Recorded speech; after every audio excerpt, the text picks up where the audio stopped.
Hi, everyone.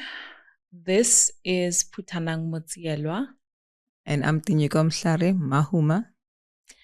and we are two chartered accountants who decided that we really wanted to speak to businesses out there.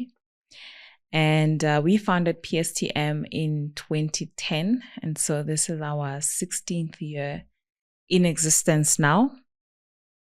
Yeah, so as PSTM, what we do is we offer a couple of services. We are in the accounting and the auditing space. We offer outsourced finance functions. We also offer internal controls and governance reviews. We offer assurance services and tax compliance, as well as advisory services. However, we also have partners in other areas. And Putalang, you can maybe speak to the other areas that we have partnered with other organizations. Our partners are in the wealth management space. This is a space that we have seen as a gap, specifically in the entrepreneurship space. We also have got partners who do business strategy, looking at what needs to be achieved and what is possible for businesses. And then we also have a partner who looks at the optimal structuring for businesses. All right. And oftentimes we get asked the question, why did you start PSTM? It's a question that we asked a lot of times. And I must be honest that, the why, though it has remained largely the same, it has evolved over time in terms of why we're probably still doing this. I think that the more critical thing is, yes, we started it, but why are we still doing it today? For me, is probably one of those more important questions to reflect on as I'm evolving with the business, And I think one of the primary reasons for us in continuing in continuing with PSTM is we speak a lot about governance.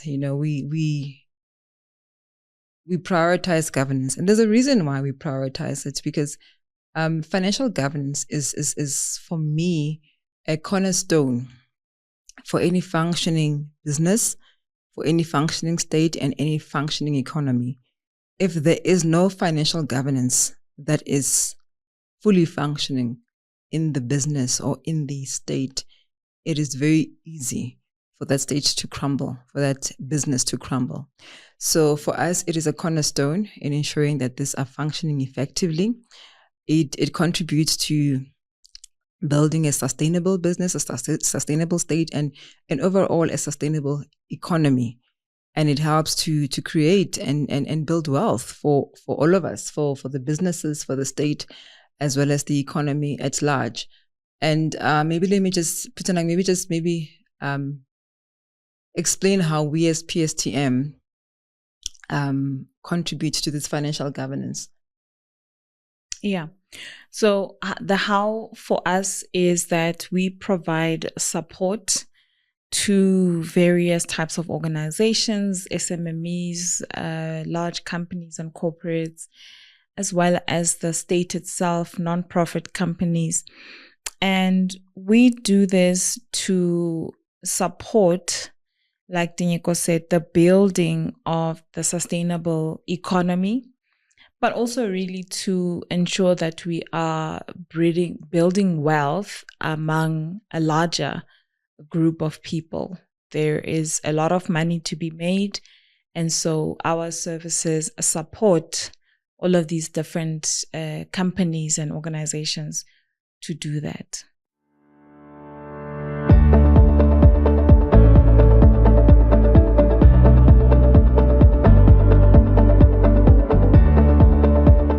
All right, Putanang. So a lot of firms, a lot of corporate organizations in general speak about cost optimization.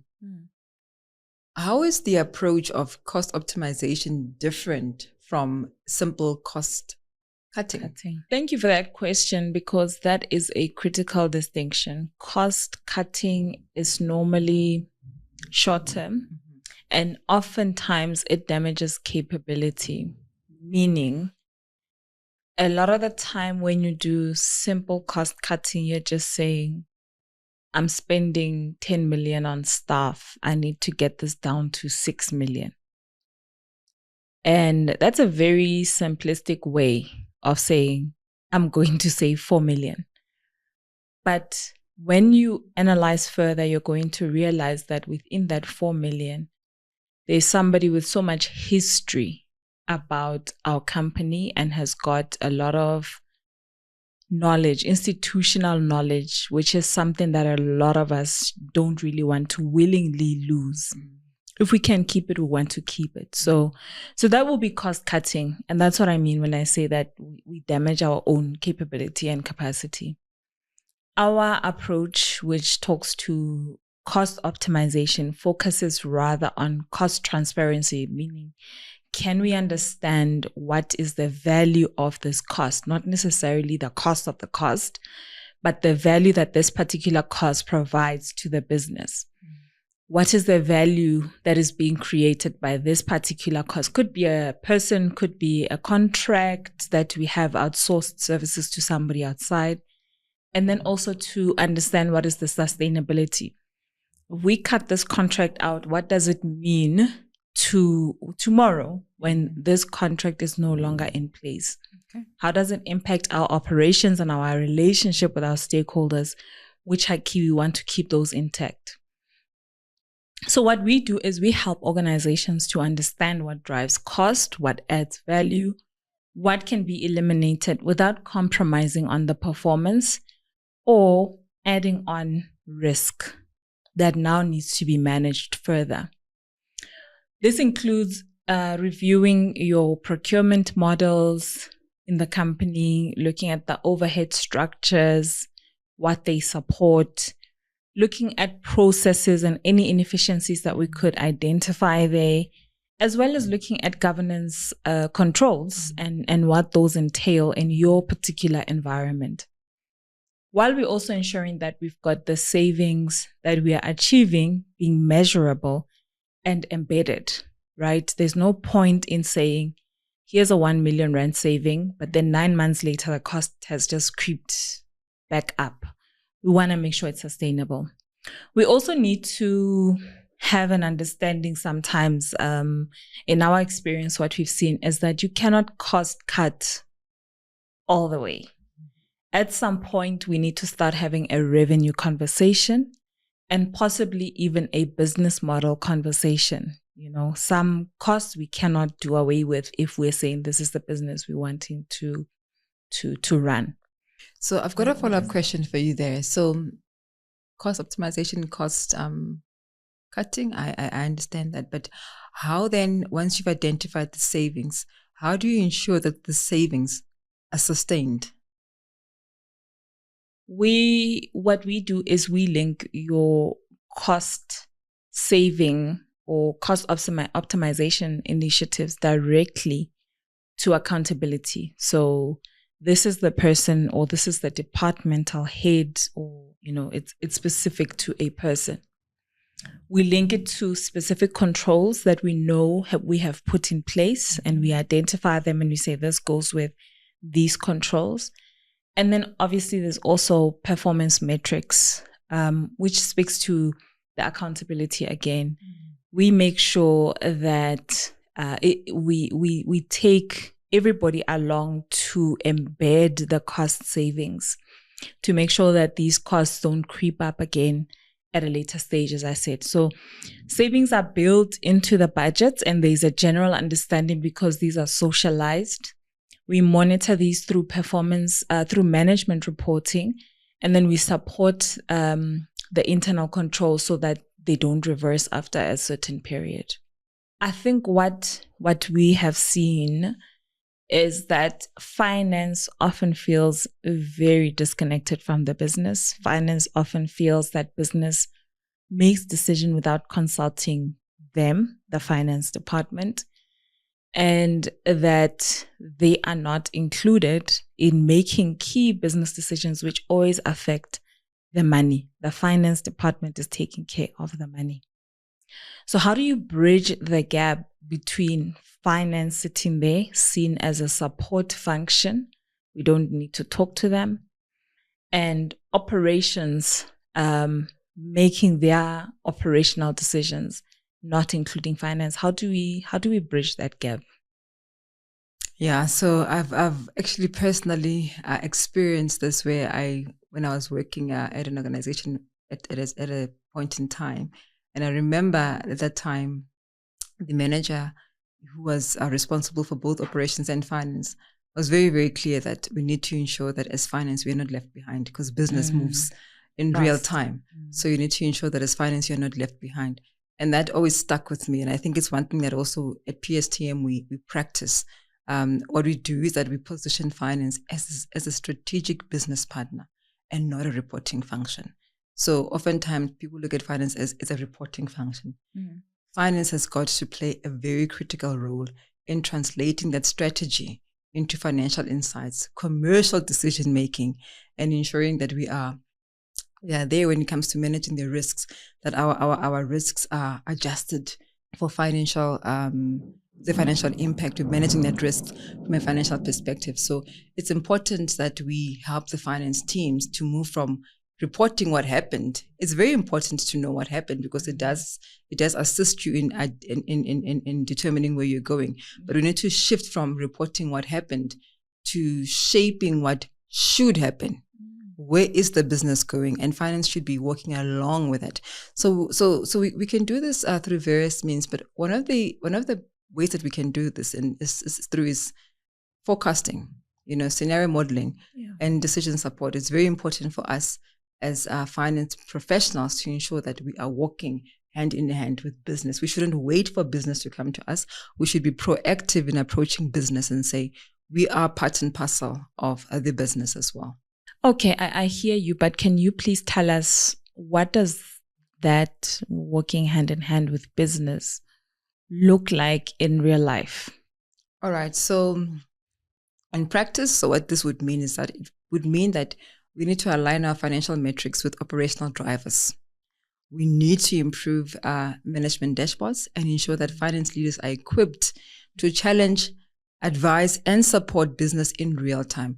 It therefore means it's important for finance professionals, with the finance functions, to understand business the same way that management understands the operation. So it's important that finance professionals are not in the back; they are working hand in hand. So bring them up front, take them step by step, let them be part and parcel of the business, so they understand their real challenges. Because oftentimes we will say finance doesn't understand the challenges. Finance needs to get into the business to understand the challenges in real time. So we spoke about finance being a strategic business partner, right? In business. So how can we assist organizations with performance management beyond financial KPIs? So this is just going beyond finance. Okay. I think most organizations use the Balanced Scorecard, and we do that to ensure performance is measured holistically, right? Across the financial results, your customers, your internal processes, as well as your people who need to do the job and generate the revenue and the profits that we talk about. So we help organizations to design scorecards that are practical, that are measurable, and directly linked to strategy, and not just nice to have. And they're also not just compliance tools to say, we need to draft this thing, let's get it out of the way. There are links between everything. Your strategy and your performance contract, they need to be speaking to each other. We don't talk about things separately. Everything exists within specific set of circumstances. And how does this assist leadership? So what this does is that it gives leadership a clear line of sight between strategy, execution, and outcomes. All of this is happening all at the same time. It helps them to drive accountability, to improve decision making, and then also to ensure that non-financial risks, such as perhaps we don't have sufficient skills, we're noticing that our culture is not aligned to our strategy, such things or maybe there's a weakness in certain processes, those come through when you start reporting and measuring. So they will help management or the leadership to address these before they impact the results. And now we are at reporting time, and there's not much that we can do, and we're now having to explain ourselves. We don't want to explain ourselves. We want to perform and deliver on what we committed to perform, to deliver. B-BBEE becomes a compliance exercise. And I think we all know that the BEE codes, there's a spirit within which they were drafted. So how does PSTM add real value to the process of BBBEE compliance? All right. So I think from a PSTM perspective, we believe that the BBBEE should be a strategic enabler and not a tick box exercise. From our side, we support clients to align their BEE, their ESG, and supplier development strategies with their broader business objectives.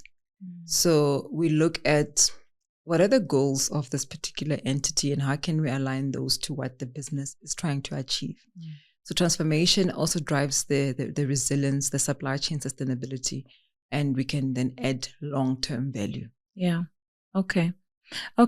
I hear that. And so how then do you support, say, enterprise supplier development initiatives? How do you do that practically? All right. So we do this through a number of ways because we are in the accounting and auditing space, and we engage with a number of what probably might be suppliers to a number of corporates out there, because we are dealing with the SMMEs and the growing the growing entities. We would assist them by providing financial governance support, capacity building. We do outsourced functions from our side, financial oversight, and providing assurance to the ASD beneficiaries. This is through our various assurance services, performing review, performing external audits, assisting with strengthening internal controls within the entities. And this, in the end, assists the corporates in ensuring that their funding is used effectively, risks are managed, and suppliers become commercially viable, creating a sustainable ecosystem rather than a dependency. I think the dependency part is important because a lot of corporates do really want businesses to be sustainable and not necessarily to be 100% dependent. And that is always a risk anyway, having one client and just saying this is where I get my money. So sometimes corporates and various entities might occasionally require specialist skills or short-term capacity. How can PSTM assist in this regard? What we do is we support organizations with special projects and capacity constraints, whether this is due to growth, transformation, regulatory change, or skill shortages. Sometimes you don't want to change your structure because your structure works long term, but you need specific resources or a resource for 3 months, 6 months, a year, whatever the period is. And so that's where we then come in. So this would include things like interim finance support. There would be project-based advisory, transactional support, or system implementation, or even remediation projects where something has gone wrong and we need to restore it back to what it used to be. All right. So one of the areas that you mentioned was also touching on the capacity constraints, right? Closing that particular gap. So a follow-up question I've got is, how do you ensure that you then transfer that particular knowledge once you're gone, that the entities are still able to function as they had intended? In the case where this is something that needs to be implemented into the business's work plan in the finance space or so forth, what our approach is to build internal capacity because we don't want to create reliance. So we work alongside the management team. We document processes and decisions that need to be made in what intervals. And that helps us to transfer the skills and leave the organization stronger than before. So this is in the case where this particular thing has got to be implemented longer term in the business. But in the case where it's really a once-off system implementation, let's say, I don't think that there's a need for skills transfer. And so we don't do that. We just make sure that the people that are operating the system are equipped and confident to use the system once we are gone. Many corporates and larger companies have got multiple investee companies. They've got joint ventures. They've got associate companies maybe. How do you help, as PSTM, how do you help those types of companies manage the risks across those investee companies and other investments?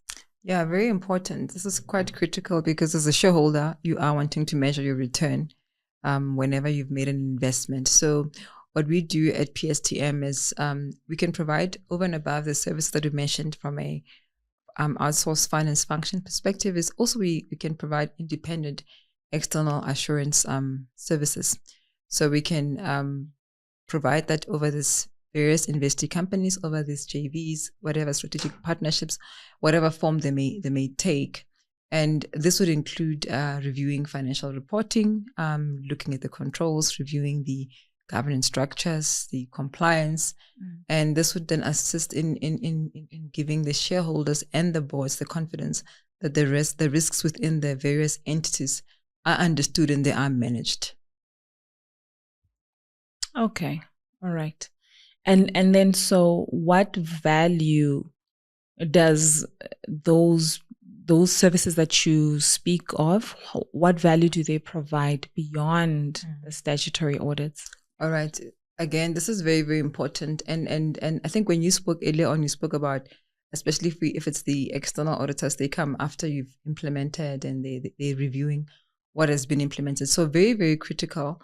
There's different types of assurances, right? It's not just the external auditing services that are provided. So some of these services that we provide, the oversight includes providing early warning signals.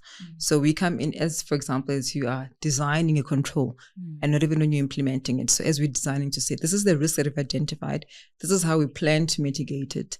And this is the control we're going to put in place to mitigate that risk. So we come through and say, is this risk going to be addressed by this particular control, for example? So by coming through earlier, you're able to provide early warning signals to say, this may or may not work. You're able to flag that. You're able to identify the control weaknesses within the chain. You also are able to identify the gaps, the governance gaps that may be there, and as well as financial risks before they become real, before they materialize, right? And this, in essence, supports better oversight. It protects the shareholder value, and it strengthens trust between the shareholders and the investee companies. So that's basically the role that we play as PSTM. Okay.